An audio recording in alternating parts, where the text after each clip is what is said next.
I'm going to divert 6604 S.A.R units to your locations listed. We are at Idlewild Park at this time, headed up the river. All S.A.R units, north and half diverted upriver.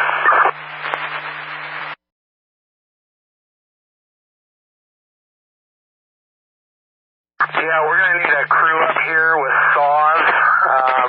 I'm driving through the fire. There's a resident trapped. Unknown if anybody's home, but I can't make it due to trees falling. I have passed through the fire and am advising residents to make rapid egress. By statute, the sheriff is responsible for evacuations. We rely heavily on our search and rescue crews to help us make notifications during emergencies. Do another S.A.R call out, we're going to need more resources. I absolutely rely on those volunteers.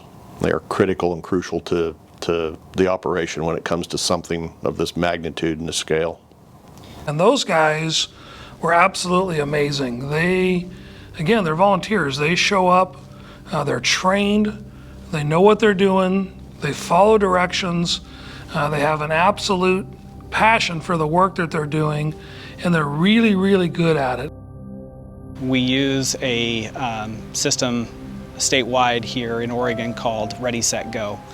And those have color codes associated with them. Green is be ready, yellow is set, and then red is go.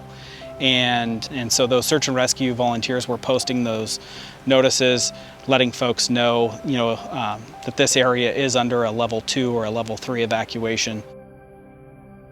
I've asked the Douglas County Sheriff's Department to put in a level 3 evacuation from Rock Creek. Now we have just finished with Swiftwater residents. We're headed up Rock Creek. It was mostly notifying, a large number of people in a small amount of time over a pretty broad area.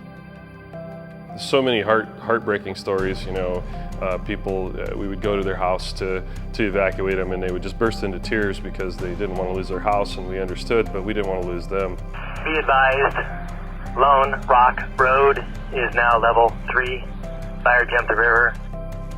The search and rescue is coordinating evacuation efforts on Lone Rock Road, South Lone Rock Road, Barrel Ranch Road.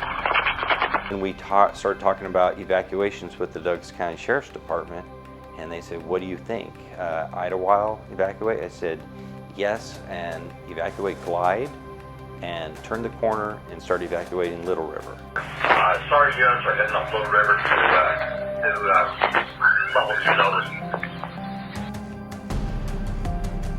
Is the fire behavior going to be something that we can do something with? Yeah, with the main fire coming over the hill, it's burning pretty quick. Yeah, I copy that. I need to go down and speak with the sheriff. We changed that order to give the sheriff mandatory evacuation powers. Dispatch. I'm en route to the Glide Fire Station to meet up with the sheriff's office. We'll be suggesting a level 3 evacuation for Glide. If the winds continued and the fire continued to burn with the intensity that it was going to actually impact the town of Glide, and so the decision was made to evacuate Glide proper. That was something I never prepared for in my career. I have never evacuated an entire town before. And I remember sitting at the post office that night, must have been sometime around midnight, and watching the flames. Fire has crested the ridge up here, up in the area of Barrel. We can see the flames now. It was obvious very quickly that this was something different than we had dealt with before here in Douglas County. Particular attention to your surroundings. Fire is moving fast. Make sure that you have adequate exit time to leave the area. Is our base clear?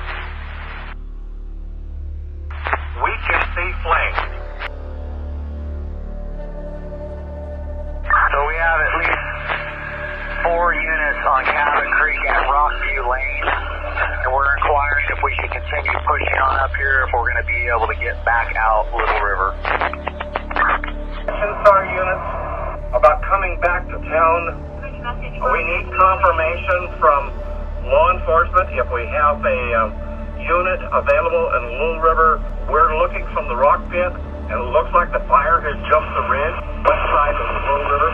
We are sitting at the beginning of Stanley, and we see flames coming over the ridge. It is blowing up coming over that ridge.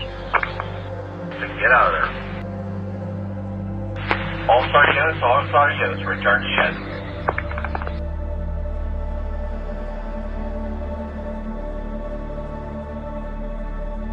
The miraculous thing about this fire is that they contacted all of the residents that needed to be contacted, and we're able to make those notifications, and not a single report of loss of life or missing person to this day.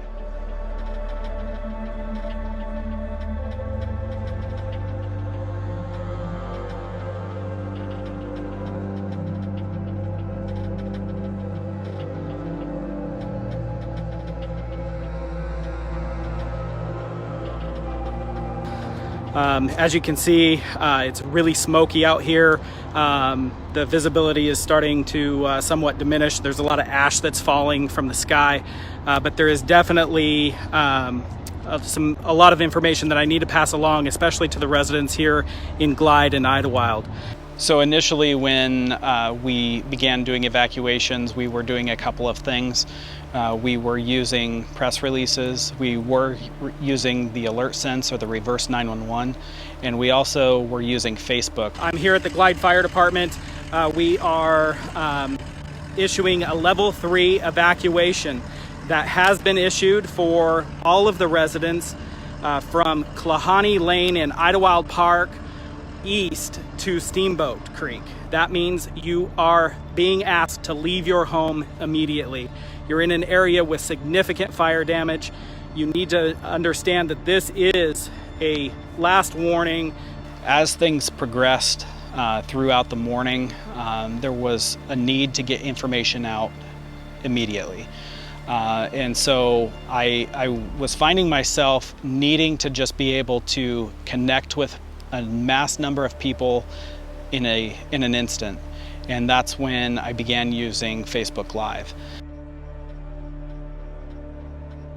Level 3 evacuation notice has been issued for all of the residents in Glide and Idlewild Park. Fire officials have determined that there is a significant risk that exists in the area, and it is highly recommended that you evacuate at this time. I would ask that you heed the advice of the authorities that are issuing this. Understand that this has not been an easy decision. However, public safety does come number one, and your safety is a concern for both the sheriff's office and all of those who are making decisions regarding this incident.